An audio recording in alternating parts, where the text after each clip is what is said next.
Selamat pagi, ini VT 336 ya. Kita diskusikan mengenai perkembangan terakhir. Itu Menteri Hasan Nasbi mengundurkan diri. Ini videonya. Jadi Pak Hasan ini itu sudah seminggu menulis surat kepada Prabowo yang dititipkan kepada Menseskap dan Mensesnek. Nah, isinya adalah beliau ingin mengundurkan diri. Nah, rupanya selama 7 hari dari Senin yang lalu sampai Senin kemarin itu nggak ditanggapi atau belum ketangani gitu loh. Akhirnya dia mengundurkan diri, mengumumkan bahwa dia ingin mundur. Nah, ini pun ya Mensesnek itu Pak Prasetyo itu menanggapi bahwa Presiden akan mempertimbangkan mengenai usulan pengunduran diri ini. Nah, jadi Presiden itu belum ketanganan, belum tahu bahwa Hasan ini mau mundur. Nah, pertanyaannya adalah ceritanya bagaimana sih ini, gitu loh. Kenapa mundur dan kaitannya bagaimana? Sebelum kita bahas ya, juga ada kasus di mana ada pencopotan Pangkogap Wilhan, ya. Pangkogap Wilhan ini baru dipromosi 4 bulan, bintang 3. Nah, masyarakat kan bertanya-tanya, apalagi ada masalah Hercules ya, premanisme, ormas-ormas.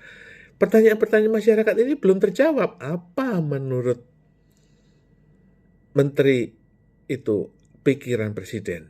Artinya menteri juru bicara itu harus bisa menerka apa pikiran presiden terhadap isu-isu ini. Apakah presiden itu nggak senang dengan Pak Hasan? Apakah presiden itu benci Pak Hasan atau bagaimana? Atau Pak Hasan nggak boleh mundur? Jadi hari ini kita diskusikan mengenai hal ini. Pak Hasan itu adalah tokoh tim sukses Jokowi dan sudah 2 kali sukses. Artinya beliau bisa menerka, oh harus begini, oh harus begini, oh harus begini. Artinya kehendak masyarakat itu apa?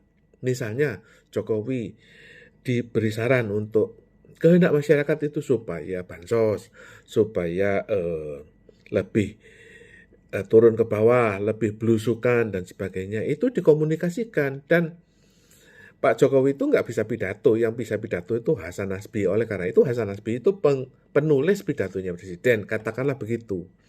Seharusnya ya kantor komunikasi itu adalah sebagai penulis naskah komunikasi presiden, bahwa presiden harusnya ngomong begini. Jangan dibalik, kalau presiden maunya bagaimana ya nggak ada yang tahu. Nah sekarang itu untuk semua kasus di kabinet itu terjadi pembelahan, ada dualisme. Contohnya masalah PSN di Rempang, ya itu legislator Rieke Diah Pitaloka mengatakan bahwa PSN Rempang sudah nggak ada, sudah dicoret dari daftar PSN. Ya, tapi Andre Rosiade ngomong itu masih jalan karena ada panjanya BP Batam. Masih jalan gitu. Jadi PSN-nya jalan. Ini PSN-nya itu jalan atau nggak jalan? Ada PSN baru, yang lama bagaimana? Ya kan, memang terjadi dualisme. Kenapa terjadi dualisme di dalam kabinet Prabowo itu yang menterinya terlalu banyak ya? Menteri dan wamen itu ada 100. Simpang siur. Untuk semua urusan terjadi 2 blok. Misalnya, pagar laut. Ada blok yang menentang ini, Wahyu Trenggono, Nusron Wahid. Ada yang mendukung nih, Maurar Sirait. Gitu loh. Selalu ada 2 blok. Nanti ketemu itu mereka bertemu. Ada wasitnya Prabowo. Nah, tinggal diketok nanti. Nah, yang mana gitu loh. Jadi, untuk semua urusan ada 2 kubu. Misalnya, ini mau impor beras atau enggak? Nah, itu ada yang mau impor, ada yang mau enggak. Gitu loh. Menteri itu juga overlapping gitu loh. Ada, ya begitulah. Jadi, karena simpang siur, karena apa? Karena menteri itu nggak bisa ketemu presiden. Yang bisa ketemu presiden itu hanya ketua parpol. Jadi sebetulnya presiden itu sekarang disebut koordinator Setgab Parpol gitu loh. Jadi sehingga kalau mau ketemu presiden ya harus izin kepada ketua parpol. Itu faktanya ya. Nah, kedua adalah mengenai Pakogap Wilhan ya. Ya kalau TNI ditanya sih itu standar aja, itu mutasi dan kebutuhan organisasi gitu. Tapi kira-kira begini. Seperti Hasan Nasbi ya. Itu adalah orang Jokowi, orang yang sukses 2 kali menjadikan Jokowi jadi presiden, dan orang yang sukses mendorong Prabowo menjadi orangnya Jokowi untuk ketiga kalinya. Hasan Nasbi ini sukses. Dia penulis pidatonya Jokowi atau pengarahnya Jokowi dalam hal komunikasi ya. Nah, yang jadi masalah adalah ya, Sri Mulyani mengabarkan bahwa adanya tuntutan kepada Jokowi bahwa adanya beban utang negara yang double oleh Jokowi. Itu yang diperkarakan oleh Amerika dan ditegur oleh World Bank. Sehingga Prabowo nggak bisa terus ikutin Jokowi oleh seperti Hasan Nasbi. Ya. Ini terjadi komplikasi ini. Kalau dia berkomunikasi dengan ala Jokowi, ya, Prabowo ini akan tercemar. Contohnya, pada saat kesalahan dari tuntutan dari Amerika itu, masalah utang double yang di Indonesia itu, Prabowo mengatakan bahwa dia kaget. Dia nggak tahu, dia bukan orang keuangan. Jadi dia sebagai Menteri Pertahanan nggak tahu kalau utang itu double. Oleh karena itu, Prabowo berterima kasih kepada Pak Tri Sutrisno yang kebetulan sedang bertentangan dengan Jokowi. Jadi ini ada pro Jokowi, ini ada pro Prabowo. Pro Jokowi, pro Prabowo. Sehingga inilah terjadi dualitas lagi. Nah, apakah Pak Prabowo setuju dengan usulan Tri Sutrisno untuk reshuffle Gibran?